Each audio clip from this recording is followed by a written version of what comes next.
கங்கா பாசத்துடன் அந்த பாத்திரத்தில் 1 லிட்டர் பால் ஊற்றினாள் மற்றும் 60 ரூபாய் வாங்கினாள். ஏனென்றால் இன்று அவளுக்கு பால் விற்பனை வேகமாக முடிந்து விரைவில் வீட்டுக்கு திரும்ப வேண்டும் என்ற எண்ணம் இருந்தது. பின்னர் வாடிக்கையாளர்களும் சீக்கிரம் வந்தார்கள். இப்போது கொஞ்சம் பால் மிச்சமிருந்தது. அப்போது கங்கா யோசிக்கத் தொடங்கினாள். யாருக்காவது வேகமாக பால் விற்றுவிட்டு வீட்டுக்கு போகலாம் என்று. அப்போது ஒரு இளைஞன் அங்கு வந்து, பாபிஜி, எனக்கும் 1 லிட்டர் பால் வேண்டும். ஆனால் நான் பாத்திரம் கொண்டு வர மறந்துவிட்டேன் என்றான். அதற்கு கங்கா சிரித்தபடி, அப்படியென்றால் பிளாஸ்டிக் பையில் கொடுத்தால் சரியா என்று கேட்டாள். அவன் ஆமாம், கொடுங்கள், சரியாக இருக்கும் என்றான். பின்னர் கங்கா வேகமாக பிளாஸ்டிக் பையில் 1 லிட்டர் பால் நிரப்பி அவனிடம் கொடுத்தாள். அந்த இளைஞன் 60 ரூபாய் கொடுத்துவிட்டு கேட்டான், பாபிஜி, நீங்கள் தினமும் பால் விற்கிறீர்களா? கங்கா, ஆமாம் பாபுஜி, நான் தினமும் காலையிலும் மாலையிலும் பால் விற்கிறேன் என்றாள். அவன் சொன்னான், அப்படியென்றால் எனக்கு கடன் தொடங்குங்கள். ஏனென்றால் எனக்கு காலை மற்றும் மாலை 2 வேளையும் 1 லிட்டர் பால் தேவை. கங்கா கொஞ்சம் யோசித்துவிட்டு சரி என்றாள். ஆனால் 1 மாதத்தின் பணத்தை முன்பணமாக செலுத்த வேண்டும். ஏனென்றால் சிலர் கடன் வாங்கிவிட்டு 1 மாதம் பால் எடுத்துக்கொண்டு மறைந்து விடுகிறார்கள். இளைஞன் உடனே பதிலளித்தான், பாபி, அப்படி நடக்காது. நான் மாதத்தின் பணத்தை முன்கூட்டியே தருகிறேன். அதன் பிறகு எனக்கு கடன் தொடங்குங்கள். கங்கா, சரி பாபுஜி, நான் நாளை வருகிறேன் என்றாள். இளைஞன் சிரித்தபடி, இப்போது நான் உறுதியாக நம்புகிறேன் என்றான். கங்கா, ஆமாம் பாபுஜி என்றாள். பின்னர் அந்த இளைஞன் சென்றான். கங்காவின் எல்லா பாலும் விற்று முடிந்த பிறகு அவள் வீட்டுக்கு புறப்பட்டாள். வீட்டுக்கு வந்ததும் கைகால்களை கழுவினாள். பின்னர் சமையலறையில் சமைக்கத் தொடங்கினாள். அப்போது அவளது கணவர் கிஷன் திரும்பி வந்தான். அவனை பார்த்ததும் கங்காவின் மூச்சு திணறியது. ஏனென்றால் கிஷனின் கண்கள் சிவந்திருந்தன, கால்கள் தள்ளாடின. அவன் மீண்டும் மது அருந்தியிருப்பது தெளிவாக தெரிந்தது. இதை பார்த்ததும் கங்காவுக்கு கோபம் வந்தது. அவள் கத்தினாள், எத்தனை முறை சொல்லியிருக்கிறேன் மது அருந்தாதீர்கள் என்று. உங்களுக்கு உடல் தாங்காது. ஆனால் கிஷன் கேட்கவில்லை. உள்ளே வந்து நாற்காலியில் உட்கார்ந்தான். கங்கா மீண்டும் சொன்னாள், ஏன் குடிக்கிறீர்கள்? மதுவால் என்ன கிடைக்கிறது? உடல் இப்போது சரியாகிவிட்டது. இனி மனைவி, குழந்தை பற்றி கவலை இல்லை. இரவு பகல் முழுவதும் மதுவின் போதையிலேயே இருக்கிறீர்கள். கிஷன், போதும் கங்கா, ஏன் பிதற்றுகிறாய்? என் தாய் தந்தையே என் முன் தாக்குப்பிடிக்க முடியவில்லை. நீ எனக்கு அறிவுரை சொல்லப் போகிறாயா என்றான். இருந்தாலும் கங்கா அவனை சமாதானப்படுத்த முயற்சி செய்தாள். கேளுங்கள், உங்கள் உடல் எவ்வளவு மதிப்பானது. ஒருமுறை கெட்டுப்போனால் மீண்டும் பெற முடியாது என்றாள். ஆனால் கிஷனுக்கு எந்த பாதிப்பும் ஏற்படவில்லை. இறுதியில் கங்கா தோற்றுப்போய் அமைதியாக சமையலறைக்குச் சென்றாள். வேகமாக ரொட்டி தயாரித்தாள். வெளியே வீதியில் விளையாடிக் கொண்டிருந்த மகன் பப்ளுவை அழைத்தாள். பப்ளு வந்தான். பின்னர் கிஷனையும் அழைத்தாள். ஆனால் அவ்வளவு மது அருந்திய பிறகு அவன் சாப்பிடும் நிலையில் இல்லை. இறுதியில் பப்ளுவும் கங்காவும் சாப்பிட்டு தூங்கினார்கள். அடுத்த நாள் காலை கங்கா சீக்கிரமே எழுந்தாள். எருமை பாலை கறந்து சந்தில் விற்க உட்கார்ந்தாள். இது அவளது தினசரி வேலை. கங்காவிடம் 3 எருமைகள் இருந்தன. அதில் இருந்து ஒரு நேரத்தில் 10 முதல் 12 லிட்டர் பால் கிடைக்கும். இது அவளுக்கு நல்ல வருமானம் தந்தது. முன்பு கங்கா மற்றவர்களின் வீடுகளில் துணி துவைத்து பாத்திரம் தேய்த்து வருமானம் சம்பாதித்தாள். ஆனால் இப்போது இந்த 3 எருமைகளால் நல்ல வருமானம் கிடைத்தது. காலை 8 மணிக்கு சந்துக்கு வந்து வழக்கம் போல் பால் விற்கத் தொடங்கினாள். இன்று சுமார் 12 லிட்டர் பால் இருந்தது. சிறிது நேரத்தில் நேற்றைய இளைஞன் மீண்டும் பால் வாங்க வந்தான். கங்காவை பார்த்ததும் சிரித்தான். பாபிஜி, உங்களுக்கு நினைவிருக்கிறதே என்றான். கங்கா, ஆமாம் பாபுஜி, உங்களுக்கு கடன் தொடங்க வேண்டும் என்று சொன்னீர்கள் என்றாள். இன்று அவன் பாத்திரத்துடன் வந்திருந்தான். கங்கா அதில் 1 லிட்டர் பால் ஊற்றி கொடுத்தாள். பின்னர் அவன் மாதத்துக்கு எவ்வளவு ஆகும் என்று கேட்டான். கங்கா கணக்கிட்டு, மாதத்துக்கு 3600 ரூபாய் ஆகும். அதை முன்பணமாக தர வேண்டும். தர முடியுமா என்று தெளிவாக கேட்டாள். இளைஞன், அரே பாபி, கடன் எடுக்கத்தானே ஆரம்பிக்க வேண்டும் என்று சொல்லி பாக்கெட்டில் இருந்து 3600 ரூபாய் எடுத்து கங்காவின் கையில் வைத்தான். பாபிஜி, என்னிடம் 100 ரூபாய் துண்டு இல்லை, இது போதுமா என்றான். கங்கா, சரி, போதும் என்றாள். பின்னர், நான் இங்கு தினமும் வருகிறேன், ஆனால் உங்களை எனக்கு தெரியாது. நீங்கள் வராவிட்டால் உங்களை எங்கே தேடுவது என்றாள். அவன், ஆமாம் பாபிஜி, நீங்கள் சரியாக சொல்கிறீர்கள். கொஞ்சம் பொறுங்கள், என் பெயரை சொல்கிறேன் என்றான். என் பெயர் அர்ஜுன் என்றான். பெயரை கேட்டதும் கங்கா தன் டைரியில் அர்ஜுன் என்று எழுதினாள். பக்கத்தில் 3500 டெபாசிட் என்றும் குறிப்பிட்டாள். பின்னர் மீதமிருந்த பாலும் விற்று முடிந்தது. கங்கா வீட்டுக்கு திரும்பினாள். வீட்டுக்கு வந்தபோது 10:30 ஆகியிருந்தது. பசியும் எடுத்தது. முதலில் கை கால்களை கழுவினாள். வழியில் வாங்கிய சாண்ட்விச் மற்றும் சமோசாவை சாப்பிட்டாள். பப்ளுவுக்கும் கொடுத்தாள். பப்ளுவும் தன் அம்மாவுடன் சாப்பிட்டான். இப்போது அவனுக்கு பள்ளி நேரம். வேகமாக தயாராகி பள்ளிக்குச் சென்றான். கங்கா பப்ளுவிடம், மகனே, உன் அப்பா எங்கே போனார் என்று கேட்டாள். பப்ளு, கொஞ்ச நேரத்துக்கு முன்பு ஒரு மனிதன் வந்து, வாரே, இன்று சூடாக மது அருந்தலாம் என்றான். இருவரும் போய்விட்டார்கள் என்றான். கங்கா, சரி மகனே, இப்போது அவர்களைப் பற்றி கவலைப்படாதே என்றாள். பப்ளுவை தயார் செய்து அனுப்பினாள். மதியம் அவள் ஓய்வெடுத்துக் கொண்டிருந்தபோது கிஷன் வெளியில் இருந்து வந்தான். என்ன ஓய்வெடுக்கிறாய்? உனக்கு வேலை இல்லையா என்றான். கங்கா, நான் வேலை செய்துவிட்டு கொஞ்சம் ஓய்வெடுக்கிறேன். நீங்கள் என்ன வேலை செய்கிறீர்கள் என்று சொல்லுங்கள் என்றாள். கிஷன், போதும் பிதற்றல், 500 ரூபாய் எடு என்றான். கங்கா, என்னிடம் 500 ரூபாய் இல்லை. இன்னும் பலருக்கு கடன் பாக்கி இருக்கிறது. பணம் வரவில்லை. அதற்கு மேல் நீங்கள் 500 கேட்கிறீர்கள் என்றாள். கிஷன் கோபத்துடன் கத்தினான். அருகில் ஒரு குச்சி இருந்தது. அதை எடுத்து, கங்கா, பணம் கொடு, இல்லை என்றால் இந்த குச்சி உன் முதுகில் விழும் என்றான். இதை கேட்டு கங்கா பயந்தாள். கட்டாயத்தால் பாக்கெட்டில் இருந்து 500 ரூபாய் எடுத்து கிஷனிடம் கொடுத்தாள். ஏனென்றால் இதுதான் கிஷனின் வழக்கம். மனைவியிடம் பணம் வாங்கி மதுவில் செலவழிப்பது. அவனது பெற்றோரின் நிலையும் சரியில்லை. பின்னர் கங்கா தானே 3 எருமைகளை வாங்கி பால் விற்று குடும்பத்தை நடத்தினாள். கதை முடிவடைந்தது. இது முழுமையான தமிழ் மொழிபெயர்ப்பு. தேவைப்பட்டால் ஏதேனும் மாற்றங்கள் அல்லது தொடர்ச்சியை சொல்லுங்கள். ஆனால் அவளது கணவர் அவளுக்கு மகிழ்ச்சியை தரவில்லை. வீட்டு வேலைகளிலும் உதவி செய்யவில்லை. ஏனென்றால் அவளது கணவர் கிஷன் நாள் முழுவதும் குடித்துக் கொண்டிருப்பான். ஒரு நாள் கங்கா வழக்கம் போல் மாலையில் சந்தையில் பால் விற்கச் சென்றாள். ஆனால் அன்று கொஞ்சம் பால் மீதம் இருந்தது. அந்த நாளில் சந்தையில் பெரிய கூட்டம் இருந்தது. ஏனென்றால் ஒரு கடையின் திறப்பு விழா நடைபெற்றது. பெரிய தலைவர்கள் வந்திருந்ததால் வாகனங்களின் நெரிசலும் அதிகமாக இருந்தது. பின்னர் கங்கா தனது பழைய இடத்தில் அமர்ந்து பால் விற்று கொண்டிருந்தாள். அப்போது ஒரு மோட்டார் சைக்கிள் வந்து நேராக கங்கா மீது மோதியது. அவன் பிரேக்கை அழுத்தினான். ஆனால் கங்கா தரையில் விழுந்தாள். அவளது அனைத்து பாலும் சாலையில் கொட்டியது. கங்கா வலியால் அலறினாள். மக்கள் சுற்றி கூடினார்கள். சிலர் கங்காவின் பால் கேன்களை நிமிர்த்தினார்கள். பின்னர் கங்கா எழுந்து உட்கார்ந்து தன் கையை பார்த்தாள்.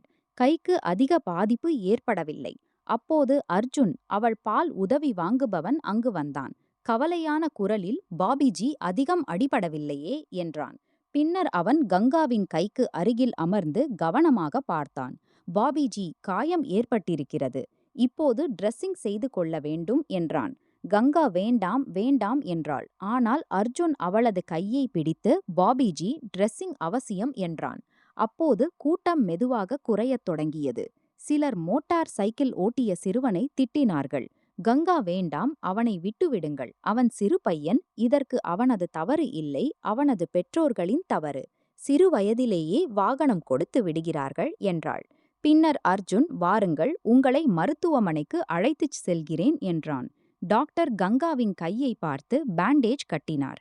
பின்னர் அர்ஜுனும் கங்காவும் பால் விற்கும் இடத்திற்கு திரும்பினார்கள். கங்கா தன் பால் டப்பாவை தூக்கினாள். ஆனால் எல்லா பாலும் சாலையில் கொட்டியிருந்தது. அதனால் அன்று அர்ஜுனுக்கு பால் கிடைக்கவில்லை. கங்கா, பாபுஜி, உங்களது பால் கொட்டி போய்விட்டது. இப்போது கொஞ்சம் கூட மீதம் இல்லை என்றாள்.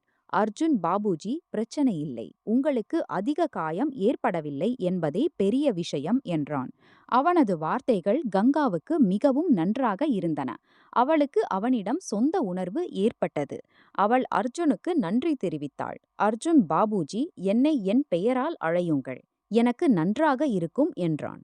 கங்கா, சரி, அர்ஜுன் என்றாள். பின்னர், இன்றைய காலத்தில் யார் யாருக்காக இவ்வளவு செய்கிறார்கள்? நீங்கள் நேரம் ஒதுக்கினீர்கள். நான் உண்மையிலேயே உங்களுக்கு நன்றி கடன் பட்டிருக்கிறேன் என்றாள்.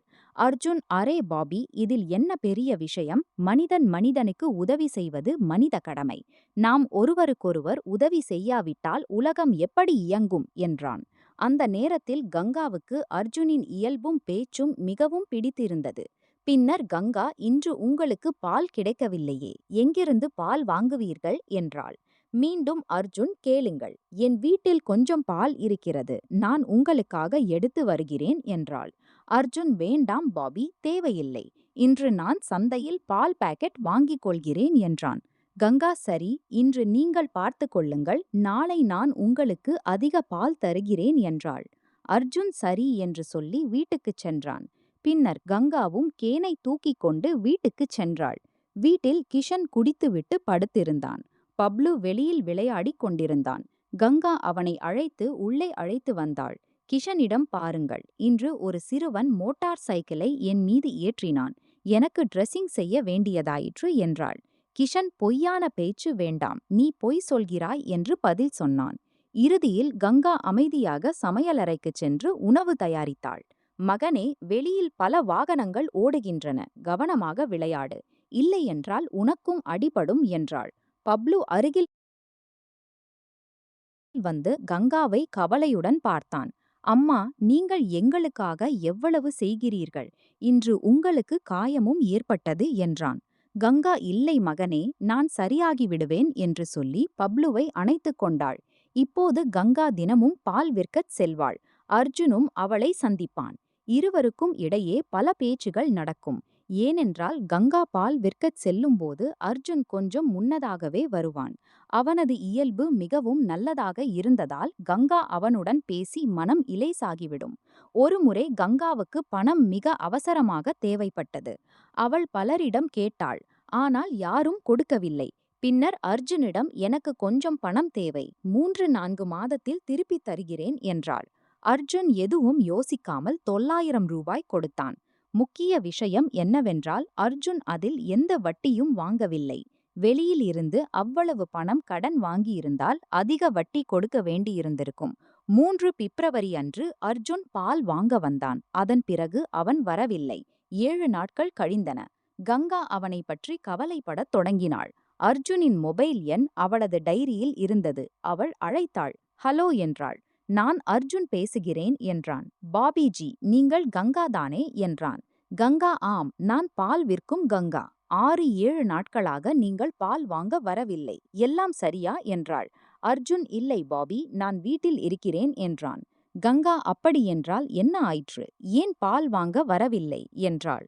அர்ஜுன் என் உடல்நிலை சரியில்லை என்றான். கங்கா கவலையுடன் உடல்நிலை மோசமா, மருந்து சாப்பிட்டீர்களா என்றாள். ஆம் என்றான். கங்கா நான் உங்களை பார்க்க வருகிறேன் என்றாள். அர்ஜுன் மறுத்தான். ஆனால் கங்கா இல்லை, நான் வருகிறேன், நீங்கள் எங்கு இருக்கிறீர்கள் என்று சொல்லுங்கள் என்றாள். அர்ஜுன் நீங்கள் பால் கொடுக்கும் அந்த தெரு அருகில் பகவான் சவுக் அருகில் சாந்தி நிகேதன் என்று எழுதியிருக்கும் என் வீடு என்றான். கங்கா ஓ, நான் பலமுறை அங்கு சென்றிருக்கிறேன் என்றாள். ஆம், அது என் வீடு என்றான். கங்கா சரி, மதியம் வருகிறேன் என்றாள். பின்னர் அவள் வேகமாக பால் விற்று வீட்டுக்குச் சென்று உணவு தயாரித்தாள். எல்லா வேலைகளையும் முடித்துவிட்டு மதியம் 2 மணிக்கு பகவான் சவுக் அருகில் வந்தாள். அர்ஜுனின் வீடு கிடைத்தது. வீடு கொஞ்சம் பெரிதாக இருந்தது. 2 மாடி. கதவு மூடியிருந்தது. கங்கா கதவை திறந்து உள்ளே சென்றாள். உள்ளேயும் கதவு மூடியிருந்தது. அவள் தட்டினாள். சிறிது நேரம் பதில் இல்லை. மீண்டும் தட்டினாள். சிறிது நேரத்துக்குப் பின் அர்ஜுன் கதவை திறந்தான். கங்கா அர்ஜுனை பார்த்தாள். அவன் முகம் சோர்வாக இருந்தது. அர்ஜுன் கங்காவை பார்த்து உள்ளே வாருங்கள் என்றான். கங்கா உள்ளே சென்றாள். வீடு உள்ளே இருந்து மிகவும் சுத்தமாகவும் அழகாகவும் இருந்தது. அர்ஜுன் அவளை சோபாவில் உட்காரச் சொன்னான். தானும் அருகில் உட்கார்த்தான். கங்கா சந்தையில் இருந்து 2 கிலோ ஆப்பிள் வாங்கி வந்திருந்தாள். அதை மேஜையில் வைத்து இதை சாப்பிடுங்கள் என்றாள். அர்ஜுன் பாபி, இதெல்லாம் என்ன தேவை என்றான். கங்கா அர்ஜுன், நீங்கள் தனியாக வீட்டில் இருக்கிறீர்கள், உங்கள் குடும்பம் எங்கே என்றாள். இதை கேட்டதும் அர்ஜுன் மௌனமானான். இல்லை பாபி, நான் இங்கு தனியாகத்தான் இருக்கிறேன் என்றான். இதை கேட்டு கங்கா ஆச்சரியப்பட்டாள். உங்கள் மனைவி எங்கே என்றாள். அர்ஜுன் அவள் பஞ்சாபில் இருக்கிறாள் என்றான். கங்கா இன்னும் அதிக ஆச்சரியமடைந்தாள். நீங்கள் இங்கு இருக்கிறீர்கள், மனைவி பஞ்சாபில் என்றாள். அர்ஜுன் வருத்தமான குரலில் ஆம், அவள் அங்கு வேலை செய்கிறாள், அங்கேயே இருக்கிறாள். நான் பல முறை இங்கு வர சொல்கிறேன், ஆனால் அவள் சம்மதிக்கவில்லை. என்னுடன் இருக்க அவளுக்கு பிடிக்கவில்லை, அதனால் அவள் வேண்டுமென்றே பஞ்சாபில் இருக்கிறாள் என்றான். பின்னர் அந்த பேச்சை தவிர்த்து பாபி, விடுங்கள், என் துக்கத்தை உங்களிடம் ஏன் சொல்ல வேண்டும் என்றான். கங்கா அப்படியென்றால் வீட்டிலேயே இருங்கள், ஓய்வெடுங்கள், நான் காலையிலும் மாலையிலும் வீட்டுக்கு பால் கொண்டு வருகிறேன் என்றாள். முழு கதையும் தமிழில் மொழிபெயர்க்கப்பட்டுள்ளது. அர்ஜுனுக்காக 1 லிட்டர் பாலை தனியாக ஒதுக்கி வைத்தாள். எல்லா பாலும் விற்ற பிறகு அந்த 1 லிட்டர் பாலுடன் அர்ஜுனின் வீட்டிற்கு வந்தாள். Door bell அடித்தாள். அர்ஜுன் உடனே கதவை திறந்தான். கங்காவை பார்த்ததும் மகிழ்ச்சியடைந்தான். கங்கா சொன்னாள், அர்ஜுன், உங்களுக்காக பால் கொண்டு வந்திருக்கிறேன் என்று சொல்லி 1 லிட்டர் பாலை அவன் கையில் கொடுத்தாள். இதற்கு பிறகு அவள் தினமும் காலையிலும் மாலையிலும் பால் கொடுக்க அர்ஜுனின் வீட்டிற்கு செல்லத் தொடங்கினாள். அவனுடன் பேசிக் கொண்டிருப்பாள். இதற்கிடையில் கிஷனின் உடல்நிலை நாளுக்கு நாள் மோசமாகிக் கொண்டிருந்தது. மது அவன் உடலை தின்று கொண்டிருந்தது. மதுவின் காரணமாக அவன் உணவை மிக குறைவாக சாப்பிட்டான். இதனால் பலவீனமும் அதிகரித்தது. ஒரு நாள் கங்கா பால் விற்கச் சென்றபோது 5 லிட்டர் பால் மீதமானது.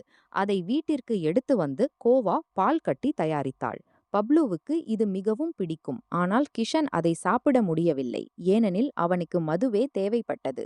கங்கா நினைத்தாள், கோவா நன்றாக இருக்கிறது, அர்ஜுனுக்கு கொடுக்கலாம். அடுத்த நாள் அர்ஜுனுக்காக பால் எடுத்துக்கொண்டு அதனுடன் கோவாவையும் எடுத்து சென்றாள். அவள் அர்ஜுனின் வீட்டிற்கு சென்றபோது அவன் வாசலில் நின்று மொபைலில் ஏதோ பார்த்து கொண்டிருந்தான். அவன் சொன்னான், பாபி, இப்போது நான் நல்ல நிலையில் இருக்கிறேன். பிறகு தினமும் என் வீட்டிற்கு பால் கொண்டு வர வேண்டிய அவசியம் இல்லை என்றான். கங்கா சொன்னாள், சரி, ஆனால் இன்று உங்களுக்காக ஏதாவது கொண்டு வந்திருக்கிறேன் என்று சிறிய டப்பாவில் இருந்து பாலில் செய்த கோவாவை எடுத்து கொடுத்தாள். அர்ஜுன் மகிழ்ச்சியுடன், மிகவும் நன்றாக இருக்கிறது, நான் இப்போதே சாப்பிடுகிறேன் என்றான். அவன் சிரித்தான். நான் இனிப்பு ஏதாவது சாப்பிட விரும்பினேன் என்றான். கங்கா, அர்ஜுன், முதலில் உள்ளே போகலாம் என்றாள். இருவரும் உள்ளே சென்று சோபாவில் அமர்ந்து பேசினர். அர்ஜுன் சொன்னான், பாபி, நீங்கள் பல முறை என் வீட்டிற்கு வந்திருக்கிறீர்கள். ஆனால் நான் உங்களுக்கு ஒரு கப் கூட கொடுக்கவில்லை. கொஞ்சம் பொறுங்கள், நான் நல்ல டீ தயாரிக்கிறேன். அவன் சமையலறைக்குச் சென்று சூடான டீ கொண்டு வந்தான். டீ குடித்த பிறகு இருவரும் நேரம் செலவழித்து பேசினர். பிறகு படுக்கையறைக்கு அருகில் அமர்ந்தனர். கங்கா, தாமதமாகிறது, நான் போகிறேன் என்றாள். அர்ஜுன் அவள் கையை பிடித்தான். இது முதல் முறை. கங்கா வெட்கத்துடன், என்ன ஆயிற்று என்றாள். அர்ஜுன் பதில் சொல்லவில்லை. மீண்டும் கேட்டாள். அர்ஜுன் சொன்னான், பல நாட்களாக நீங்கள் எனக்காக பால் கொண்டு வருகிறீர்கள். இன்று கோவாவும் கொண்டு வந்திருக்கிறீர்கள். யாரும் இவ்வளவு செய்ய மாட்டார்கள். கங்கா, உங்கள் இயல்பு மிகவும் நல்லது. அதனால்தான் நான் வருகிறேன். வேறு யாரிடமும் செல்வதில்லை என்றாள். ஆனால் அர்ஜுன் அவள் கையை விடவில்லை. எழுந்து அவளை இழுத்து அருகில் கொண்டு வந்தான். அவள் தோளில் கை வைத்தான். கங்கா, நீங்கள் உண்மையிலேயே மிகவும் நல்லவர் என்றான். இப்போது இருவரும் மிக அருகில் இருந்தனர். அன்று அவள் இளஞ்சிவப்பு சேலை அணிந்திருந்தாள். அர்ஜுன், இந்த இளஞ்சிவப்பு சேலை உங்களுக்கு மிகவும் அழகாக இருக்கிறது என்றான். திடீரென்று கங்காவுக்கு தவறு என்று தோன்றியது. அர்ஜுன் திருமணமானவர். என்னை பயன்படுத்த நினைக்கிறாரோ என்று நினைத்து அவனிடமிருந்து விலகினாள். எனக்கு அவசர வேலை இருக்கிறது, வீட்டுக்கு போக வேண்டும் என்று சொல்லி வெளியேறினாள். அடுத்த 3 நாட்கள் கங்கா பால் கொடுக்க அர்ஜுனின் வீட்டிற்கு செல்லவில்லை. அர்ஜுனும் அவளிடம் பால் வாங்க வரவில்லை. 4வது நாள் கங்கா சந்தையில் பால் விற்று கொண்டிருந்தாள். அர்ஜுன் அங்கு வந்தான். கங்காவின் மனம் மகிழ்ச்சியடைந்தது. அர்ஜுன், கங்கா, அன்று நடந்தது உங்களுக்கு மோசமாகப்பட்டதா என்றான். கங்கா, இல்லை, அப்படியெல்லாம் இல்லை என்றாள். பிறகு எல்லாம் மீண்டும் முன்பு போல ஆனது. அர்ஜுன் தினமும் பால் வாங்க வர ஆரம்பித்தான். இருவரும் பேசினர். ஒரு நாள் அர்ஜுன், கங்கா, உங்கள் கையால் செய்த கோவாவை நீண்ட நாட்களாக சாப்பிடவில்லை. அன்று மிகவும் பிடித்திருந்தது என்றான். கங்கா, இன்றே தயாரிக்கிறேன் என்றாள். அவள் 2 லிட்டர் பாலை தனியாக வைத்து வீட்டுக்கு எடுத்து சென்று கோவா தயாரித்தாள். மதியம் 2 மணிக்கு எல்லா வேலையும் முடித்து அர்ஜுனின் வீட்டிற்கு சென்றாள். அர்ஜுன் மகிழ்ச்சியாக இருந்தான். கங்கா கோவா டப்பாவை வைத்தாள். அர்ஜுன், நன்றி, கோவா மிகவும் அருமை, நீங்களும் சாப்பிடுங்கள் என்றான். கங்கா மறுத்தாள். ஆனால் அர்ஜுனின் வற்புறுத்தலால் அருகில் அமர்ந்து ஒரு ஸ்பூன் சாப்பிட்டாள். இந்த நெருக்கம் கங்காவுக்கு மீண்டும் அதே எண்ணத்தை தந்தது. இருவரும் நீண்ட நேரம் ஒன்றாக இருந்தனர். மாலை 5 மணிக்கு கங்காவுக்கு நினைவு வந்தது. வீட்டுக்கு போக வேண்டும், எருமை பால் கறக்க வேண்டும் என்றாள். அன்று மாலை அர்ஜுன் பால் வாங்க வந்தான். ஆனால் கங்கா வெட்கத்தால் அவனை பார்க்கவில்லை. அடுத்த 3 நாட்களும் இதே நிலை தொடர்ந்தது. ஒரு மாலை அர்ஜுன் வந்து, கங்கா, உங்களுக்கு என்ன ஆயிற்று? அன்று மோசமாகப்பட்டதால் என்னுடன் பேசவில்லையா என்றான். கங்கா வெட்கத்துடன் உண்மையைச் சொன்னாள். எனக்கு கொஞ்சம் வெட்கமாக இருக்கிறது. அர்ஜுன் சிரித்தான். பிறகு இருவருக்கும் இடையே உறவு ஆழமாகியது. இருவரும் ஒருவருக்கொருவர் கவனித்துக் கொண்டனர். கங்காவின் மகன் பப்ளு 4ம் வகுப்பில் படித்துக் கொண்டிருந்தான். அவனை ஆங்கில வழி பள்ளியில் சேர்க்க விரும்பினாள். ஆனால் இடம் கிடைக்கவில்லை. அர்ஜுனிடம் சொன்னாள். அர்ஜுன் முன்பே ஏன் சொல்லவில்லை என்று கேட்டு அடுத்த நாள் கங்காவும் பப்ளுவும் அவனுடன் பள்ளிக்கு சென்றனர். அர்ஜுனுக்கு அங்கு நல்ல அறிமுகம் இருந்ததால் உடனே சேர்க்கை கிடைத்தது. கிஷன் இதை பற்றி எந்த கவலையும் கொள்ளவில்லை. ஒரு நாள் அவன் உடல்நிலை மோசமாகி இறந்தான். கிஷன் போன பிறகு கங்கா பல மாதங்கள் தடுமாறினாள். 5 மாதங்கள் பால் வியாபாரம் செய்யவில்லை. பணம் தீர்ந்தது. கடன் வாங்கினாள். உடல்நிலையும் மோசமானது. ஒரு நாள் அர்ஜுனை சந்தித்தாள். அர்ஜுன் அவளை தேற்றினான். உங்கள் கணவர் போய்விட்டார், உங்களை தண்டிக்க வேண்டாம் என்று சொல்லி ஆறுதல் சொன்னான். மெல்ல மெல்ல கங்கா தன்னை சரி செய்து கொண்டாள். பால் வியாபாரத்தை மீண்டும் தொடங்கினாள். இப்போது அர்ஜுனும் கங்காவும் அவ்வப்போது பேசினர். பூங்காவில் சந்தித்தனர். ஒரு நாள் கங்கா கேட்டாள், உங்கள் மனைவி உங்களுடன் இல்லையே, ஏன் விவாகரத்து செய்யவில்லை?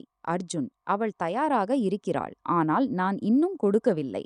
அவள் என் நிலத்தில் பங்கு கேட்கிறாள் என்றான். கங்கா, கேட்கிறாள் என்றால் கொடுத்து விடுங்கள் என்றாள். அர்ஜுன் அவ்வாறே செய்து விவாகரத்து முடித்தான். விவாகரத்துக்கு பிறகு அர்ஜுன் அடிக்கடி கங்காவின் வீட்டிற்கு வர ஆரம்பித்தான். ஒரு நாள் அவன் சொன்னான், கங்கா, உங்களுடன் தூரமாக இருக்க விரும்பவில்லை. ஒரே கூரையின் கீழ் வாழ்ந்தால் எவ்வளவு நன்றாக இருக்கும். கங்கா சிரித்தாள். நானும் அதையே நினைக்கிறேன். இறுதியில் அர்ஜுன், நான் உங்களை உலகத்தின் முன் என் மனைவியாக்க விரும்புகிறேன் என்றான். கங்கா வெட்கப்பட்டாள். ஆனால் மனம் மகிழ்ச்சியில் துள்ளியது. இருவரும் கோர்ட் மேரேஜ் செய்ய முடிவு செய்தனர். சில வாரங்களில் திருமணம் நடைபெற்றது. திருமணத்துக்கு பிறகு அர்ஜுன் கங்காவுக்கு அளவற்ற அன்பு கொடுத்தான். அவள் எல்லா சந்தோஷத்தையும் பெற்றாள். இருவரும் காலையில் கோவிலுக்கு செல்வர், மாலையில் பூங்காவில் நடப்பர், இரவில் சாப்பிட்டு நீண்ட நேரம் பேசுவர். அர்ஜுன் பப்ளுவையும் தன் மகனைப் போல நேசித்தான். பப்ளு நன்றாக படித்தான். கங்காவின் பால் வியாபாரம் நன்றாக நடைபெற்றது. கங்காவுக்கு இப்போது உணர்வு, கடவுள் எனக்கு 2வது வாய்ப்பு கொடுத்திருக்கிறார். கேஷ். முதலிலேயே அர்ஜுன் கிடைத்திருந்தால் எவ்வளவு நன்றாக இருந்திருக்கும். ஆனால் இப்போது அர்ஜுன் காரணமாக என் வாழ்க்கை சொர்க்கம் போல இருக்கிறது. இந்த கதை உங்கள் இதயத்தை தொட்டிருக்கும் என்று நம்புகிறேன். கதை பிடித்திருந்தால் லைக் செய்ய மறக்காதீர்கள். சேனலை சப்ஸ்கிரைப்